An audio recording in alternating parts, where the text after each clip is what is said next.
Nesta série de aulas, vamos resolver os problemas do capítulo 13 do livro Fundamentos de Física de Halliday e Resnick, 10ª edição. Problema 18. Atração de uma montanha.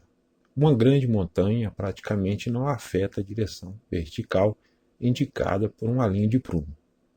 Suponha que uma montanha possa ser modelada por uma esfera de raio R igual a 2,00 km e massa específica 2,6 vezes 10 elevado a 3 kg por metro cúbico.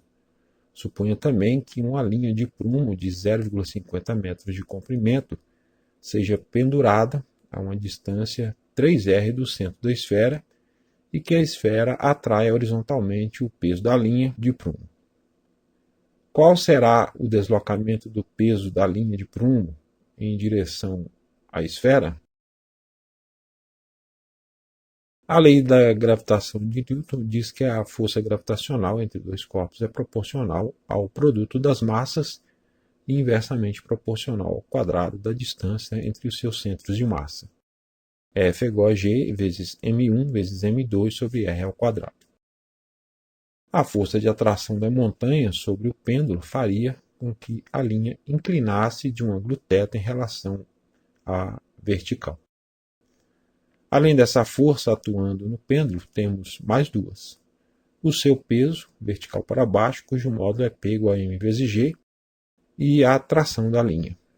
Vamos considerar o eixo X horizontal e o eixo Y vertical com os sentidos positivos indicados. Duas das forças estão na direção dos eixos e podemos desenhar as componentes da tração ao longo deles. Como o problema diz para considerar a montanha como se fosse uma esfera, que está a uma distância 3 vezes o seu raio do prumo, o seu volume será igual ao volume de uma esfera, V igual a 4/3 de π vezes R ao cubo. A massa da montanha pode ser determinada multiplicando a sua massa específica pelo seu volume. Então, M vai ser ρ vezes V. Então, é ρ vezes 4/3 de π R ao cubo.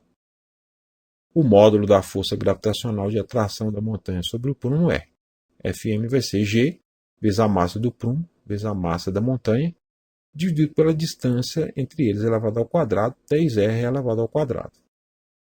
Então, dá G vezes M vezes a massa da montanha, que é ρ vezes 4/3 de πr ao cubo, dividido por 9r ao quadrado, 3r elevado ao quadrado.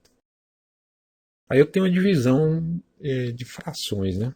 Então vai ficar G vezes M vezes ρ vezes 1/3 de π vezes R vezes o inverso do denominador, que é 1/9. Multiplicando 4 por 1 e 3 por 9, fica 4gm vezes ρ vezes π vezes R sobre 27. Como o prumo está em repouso, de acordo com a primeira lei de Newton, a força resultante que atua sobre ele é nula. Considerando as forças na direção x, Fm menos Tx é igual a zero, então Tx é igual a Fm, ou seja, 4g vezes m vezes ρ vezes π vezes R sobre 27.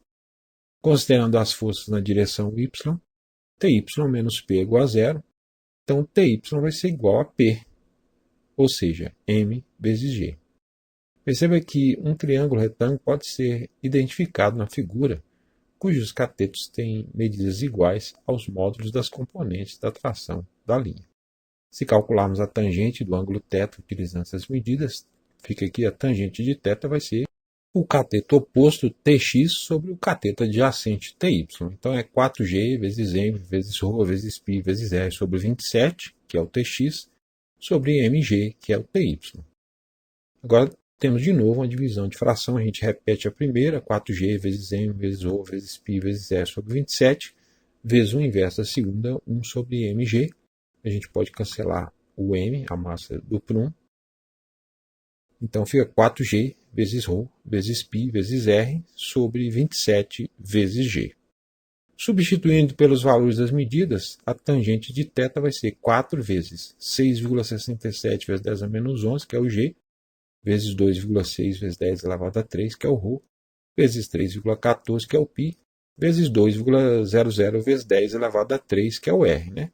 O R é 2 km, 2.000 metros. 2 vezes 10 elevado a 3 metros. E embaixo fica 27 vezes o G, que é 9,8. Se a gente fizer as multiplicações dos números aí, vai dar 1,646. E multiplicando as potências, eu vou somar os expoentes, menos 11 mais 3 dá menos 5, então vezes 10 elevado a menos 5. O θ vai ser o arco cuja tangente é 1,646 vezes 10 elevado a menos 5, que é igual a 9,430 vezes 10 a menos 4 graus. Observe que na figura um triângulo retângulo semelhante pode ser identificado e que o cateto oposto ao ângulo θ é igual ao deslocamento horizontal do prumo. E a hipotenusa é igual ao comprimento da linha. Se calcularmos o seno do ângulo utilizando essas medidas, fica que o seno de θ vai ser D sobre L. Então, o D vai ser L vezes o seno de θ. 0,50, que é o L, vezes o seno de 9,430 vezes 10 a menos 4, o ângulo que calculamos, que dá 8,229 vezes 10 elevado a menos 6 metros. Escrevendo o resultado com dois algarismos significativos, que é a precisão das medidas originais, ele se torna, o D vai ser 8,2 vezes 10 a menos 6 metros.